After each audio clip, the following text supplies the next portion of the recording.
This is the best moments of the BBQ Central Show in 10 minutes or less. Ever wish you could re-listen to your favorite interview or segment? Do you enjoy hearing older shows for the first time in years? Then the best moments of the BBQ Central Show in 10 minutes or less is just what you need. Thanks for listening and enjoy the show. Greetings, John Solberg here. You know I'm the host for the best moments of the BBQ Central Show in 10 minutes or less. And as always, super pleased to tell you that this episode is being brought to you by The Butcher Shop, purveyors of highly sought-after 100% Australian non-crossbred Wylara 9 Plus briskets. And as always, they are hand-picked just for you. The Butcher Shop has been retailing the finest meats for more than 15 years, and every week they're shipping out competition quality meats to many of the biggest teams in the competition scene across the nation. Simply put, teams who use The Butcher Shop win, and they win often. You may not be a competitor, but you deserve the finer cuts in life. The Butcher Shop is shipping some of the finest prime, dry-aged Australian Wagyu and Japanese Wagyu steaks to people just like you and me who aspire to be the kings and queens of the backyard. The Butcher Shop always has Berkshire, Compart Duroc, Allegiance Duroc, and Prairie Fresh all-natural pork in stock. And again, it is always hand-picked just for you. So let's review the best competition briskets. They got them. The best pork selection. They got it. Giving you better overall options to cook at home. You know that to be a fact. So give the Butcher Shop a call today. 850-458-8782. That's 850-458-8782. You mentioned the BBQ Central Show. They're going to give you 10% off your entire order each and every time you call. You can also check them out on Facebook, facebook.com/The Butcher Shop. Don't forget, shop is spelled S-H-O-P-P-E. The Butcher Shop, home of the 100% Australian non-crossbred Wylara 9 Plus briskets. And today, Greg's going to catch up. First time on the big show, first time on the best show. Keeper of the Flame from AmazingRibs.com, Max Good. As mentioned earlier, it's an all Amazing Ribs show-ish tonight for the most part. Weber is out with a new Summit charcoal grill.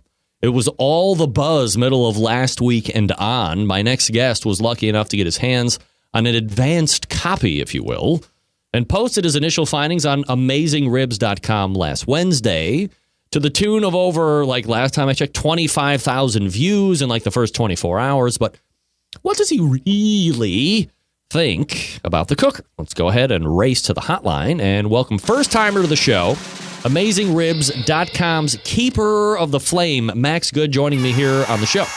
Max, how are you, buddy? Hey, what's happening? I'm doing absolutely fabulous. Had a little difficulties with Meathead, but you appear to be coming in live, local, and late breaking, so appreciate you making time for the show here, Max.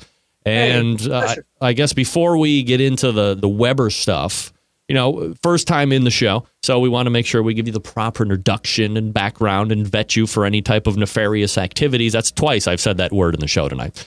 So maybe a quick little background about you and your history or love affair with the live fire stuff.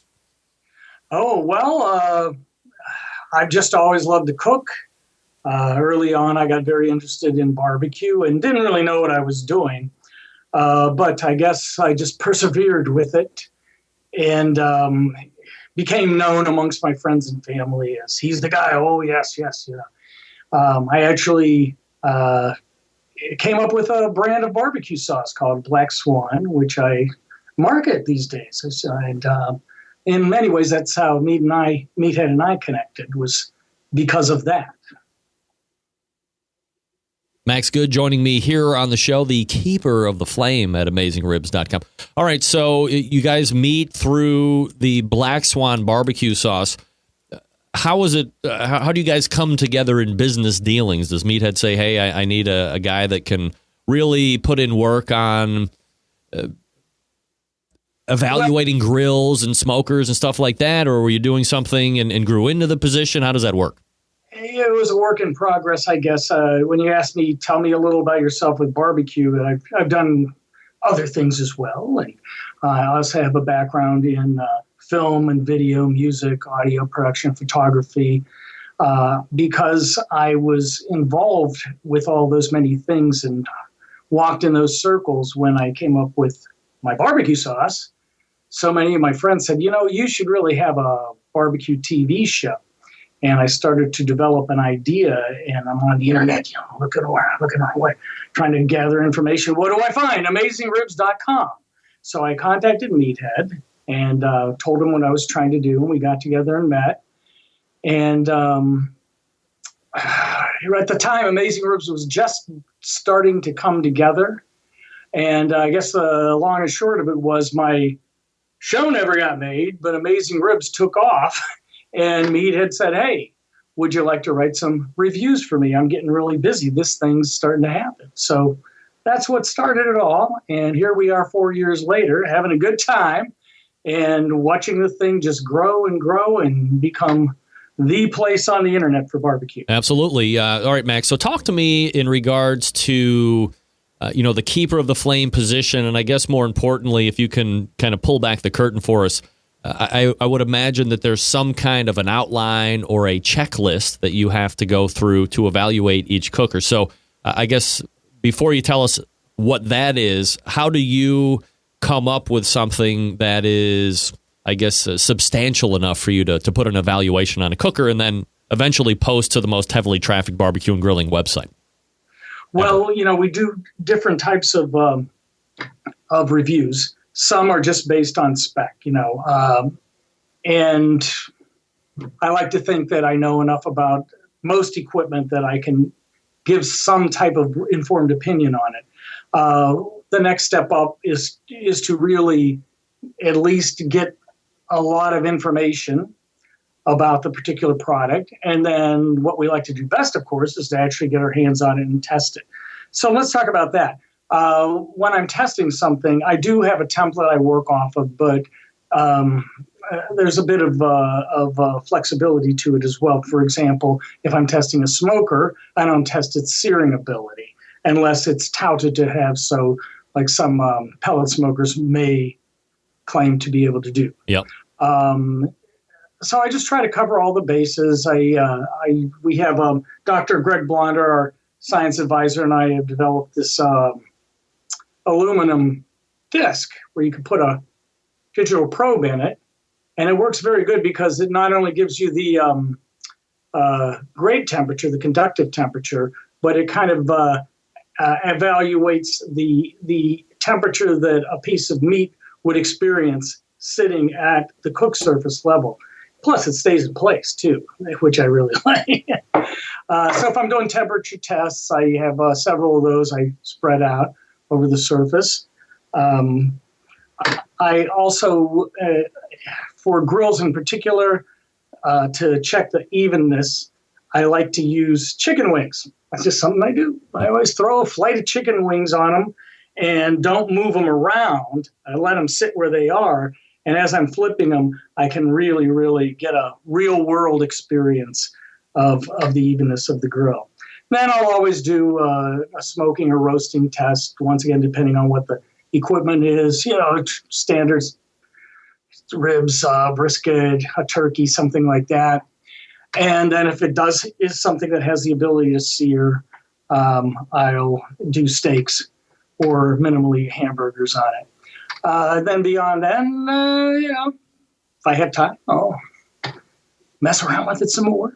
Do you tell people when you get when somebody says, okay, Max, we're going to send you a cooker, you have a week from the time we send it to you till we need something posted, or you get a month, or do you specify, okay, when you're going to send us something, you need to let us evaluate it for X amount of time?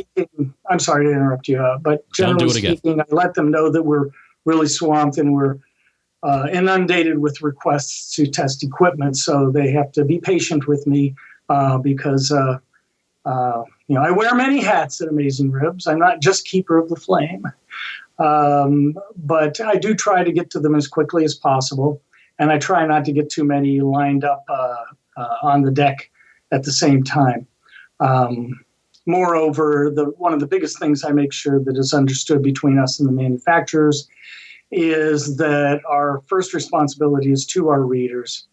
It's our duty to give a full, accurate, unbiased evaluation of whatever they send us. And because we take a great deal of time in this, if whatever I come up with, we're going to post it. They do get an opportunity to comment and correct, hey, you spelled my name wrong, whatever, And if they say, I don't like what you said, I'll say, tell me why. Tell me why I'm wrong, And I'm open-minded. If I have to, I'll go back and test it again. But for the most part, I think most of the manufacturers, even if I have been critical, say that's a fair and balanced review. It's pretty much what we expected from you guys. We know you don't pull punches, and we know you're very detailed. Max Good joining me here on the show, the keeper of the flame at AmazingRibs.com. And really, I guess when we break it down to layman, gets to test a lot of really cool grills and smokers. So current working categories at AmazingRibs.com, how do you break it down? Is it just like gas and charcoal or wood, or what's the deal there? You want to know what Max does to check out grills, smokers, categories, all that sort of stuff? You can get the rest of this show over at the BBQCentralShow.com. You can also get it wherever you get your favorite podcasts. You're probably getting it from your podcast right now, so you already know that. Hey, you want to get a hold of me? Why don't you shoot me an email? John, John at the BBQCentralShow.com. You got an idea for a show? I'd love to hear it. Reach out to me, please. And until next time on the best moments of the Barbecue Central Show in 10 minutes or less, I'm your host, John Solberg. I look forward to talking to you again soon.